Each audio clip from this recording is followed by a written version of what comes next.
Assalamu alaikum, I'm Aisha and you're watching Samar News. Here are today's headlines.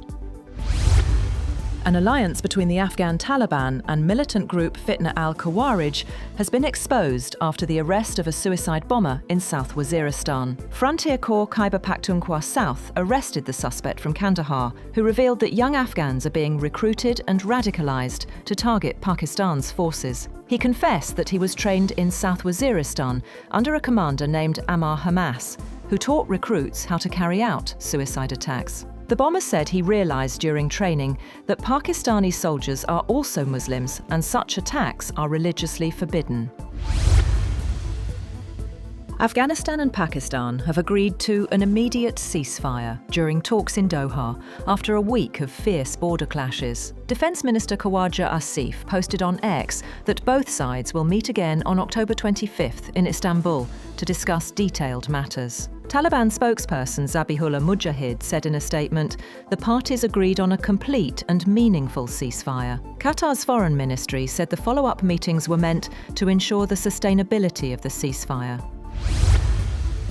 Pakistan marks a historic milestone in its space journey with the successful launch of its first hyperspectral imaging satellite, HS-1, from China. The satellite promises to revolutionize environmental monitoring, urban planning, and agricultural management across the country. The HS-1 hyperspectral imaging satellite is equipped with cutting-edge sensors capable of capturing data across 130 spectral bands, allowing for detailed observation of land, water, and atmospheric conditions.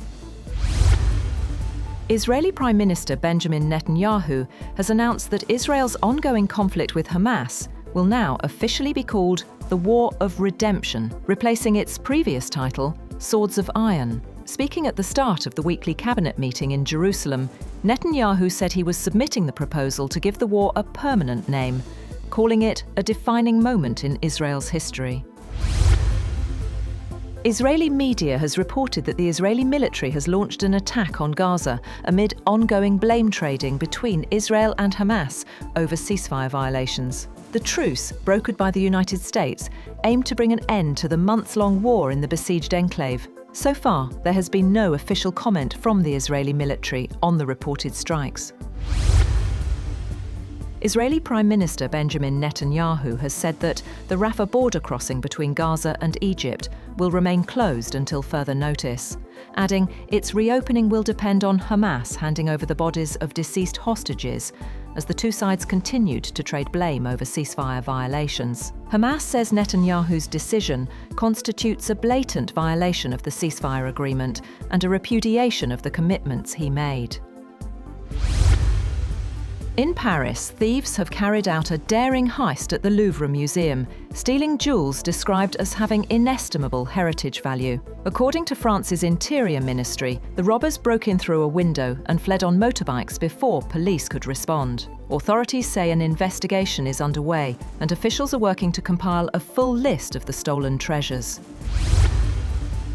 Protesters spanning all age groups have taken to the streets en masse for No Kings rallies across the United States, denouncing what they view as authoritarian tendencies and unbridled corruption of US President Donald Trump. Organisers expected millions of people to turn out by day's end at more than 2,600 planned rallies in major cities, small towns and suburbs, challenging a Trump-led agenda that has reshaped the government and upended democratic norms with unprecedented speed since he took office in January.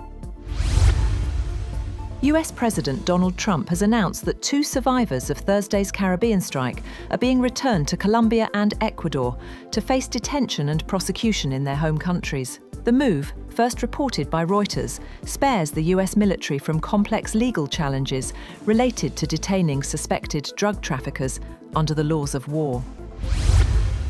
The Netherlands Economy Minister says he will meet a Chinese government official in the coming days to discuss the standoff over chipmaker Nexperia. The Dutch government seized control of Nexperia, a subsidiary of China's Wingtech, on September 30th, citing national security concerns. In response, Beijing banned exports of the company's finished products, raising fears of disruption across global auto supply chains.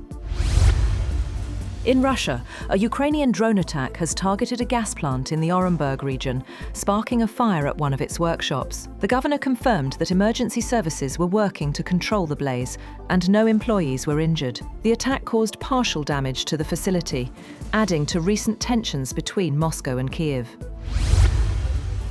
Meanwhile, Pakistan has confirmed launching a massive retaliatory strike inside Afghanistan's Paktika province this past Friday, killing more than 70 militants of the Gul Bahadur group, including top commanders. The airstrikes came hours after a deadly vehicle-borne improvised explosive device attack in North Waziristan killed 6 people, including 3 women and 2 children. Islamabad says the operation was based on confirmed intelligence and was part of its zero-tolerance policy against fitna al-Khawarij. Kabul has condemned the strikes, calling them a ceasefire violation, while Pakistan insists only terrorist hideouts were hit.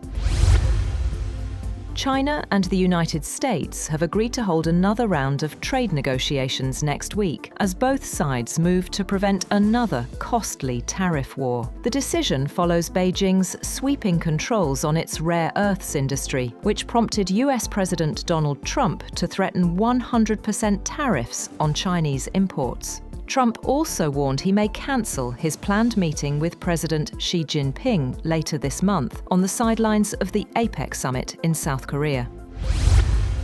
China has accused the US of stealing secrets and infiltrating the country's National Time Center, warning that serious breaches could have disrupted communication networks, financial systems, the power supply, and the International Standard Time. China's State Security Ministry said the US National Security Agency has been carrying out a cyber attack operation on the National Time Service Center. That's all for now. For more updates, visit www.samar.tv. Thank you for watching Samar News.